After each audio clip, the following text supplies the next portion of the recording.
Howdy folks, I'm the Roleplay Gamer, and I like to party. Welcome to Grey Goo. This is a little custom map I've been working on. It's nowhere near finished, but I just want to show it off what I have been doing to you guys. But first, I would like to extend my thanks to everyone who's been watching my Grey Goo videos, especially my This Is Not a Review. I have never seen such rapid growth on my channel, so I really appreciate the support. Keep at it. And welcome to all you new subscribers out there. Alright, let's get to it. So I'm just against an idle AI here. So they're not actually going to do anything. We're completely free to just stuff around and not do a whole lot. Alright, so let me show you what we got here. First, I'm just going to walk you through my thought process. So I was just testing out the map features. I wasn't intending to actually make anything, but then I found that it was so easy, especially compared to all the other map editors I've come across in my travels.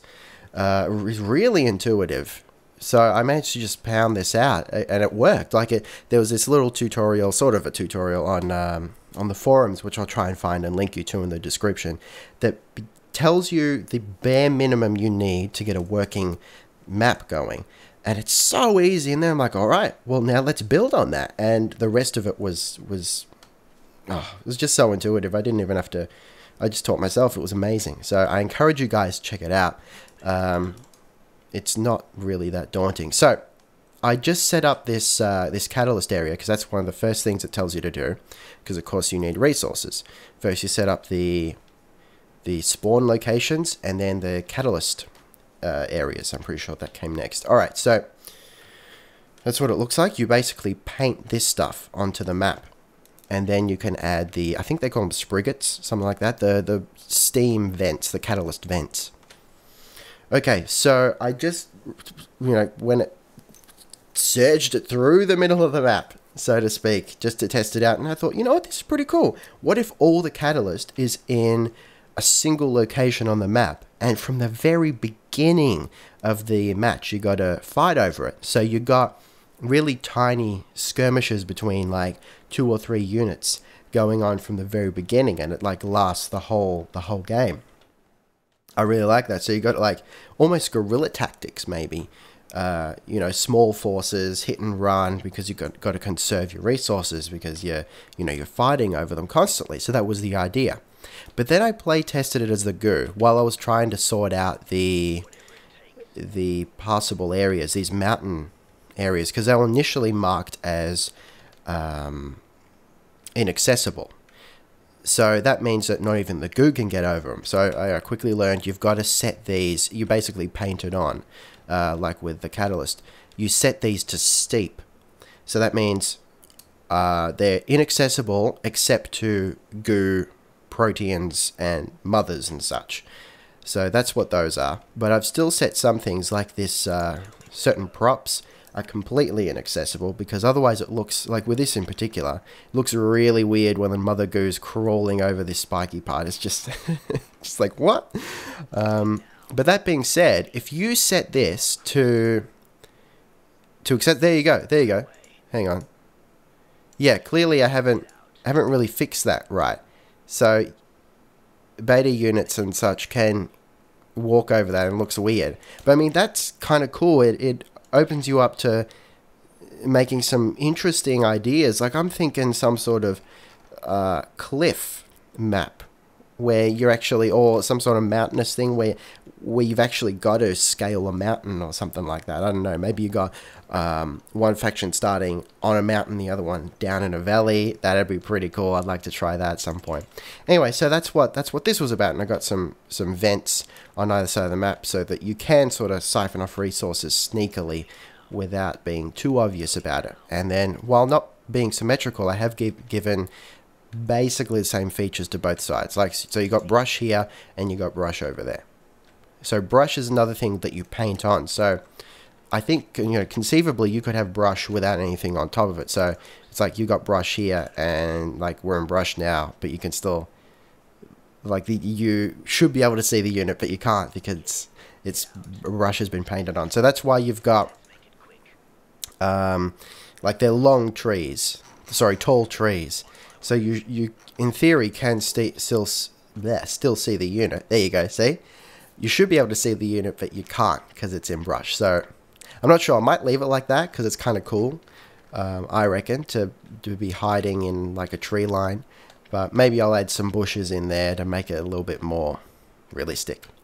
Alright, so I realized that this wasn't going to work because the map is so small, intentionally small, because I didn't want to bite off more than I could chew. But the map is so small that the goo can just rush with their starting mother and win the game. Just like that, like in a matter of minutes. So, of course, that completely destroys the balance of the map. So, I mean, this is in no way going to fix it.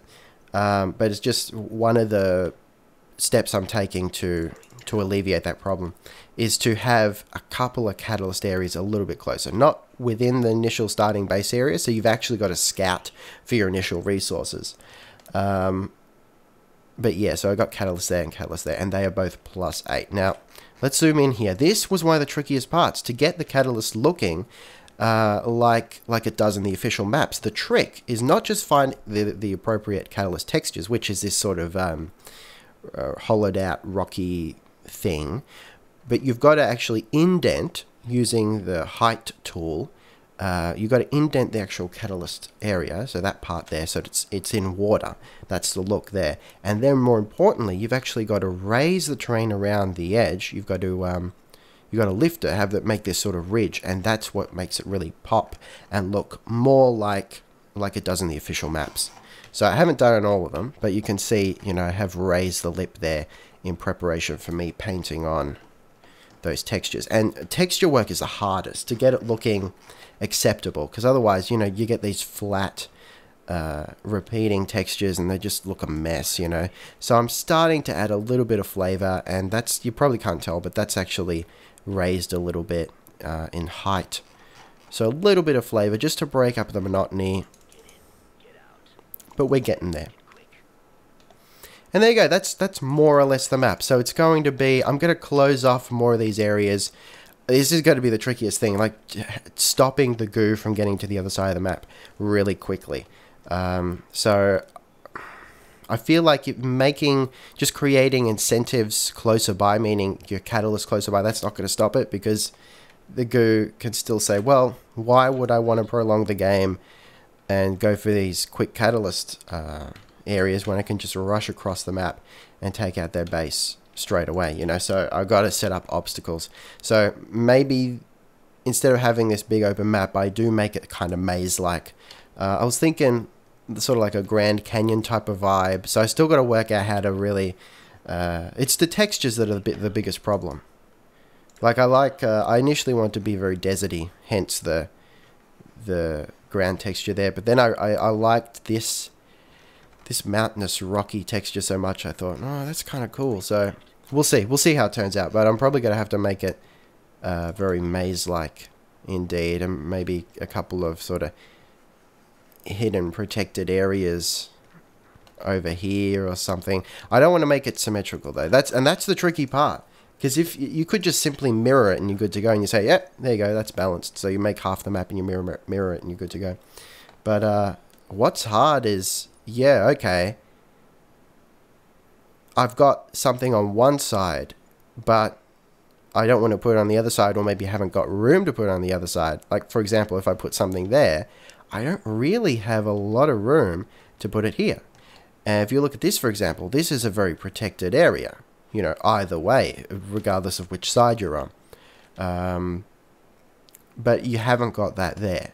Now, I might put it in, but I mean, I don't want to be, like I said, I don't want to make it too symmetrical. But we'll see. So yeah, balancing in asymmetry. That's the fun of it. And there you go. There's our idle AI. And just for anyone who's interested, you can set up an idle AI in any skirmish map. And the idle AI will do nothing. I mean, they'll attack you if you attack them. But that's it. They won't build. They won't come after you. Nothing. They won't collect resources. There you go. Anyway, guys, expect this map to be available through the Steam Workshop. I think that's how it works.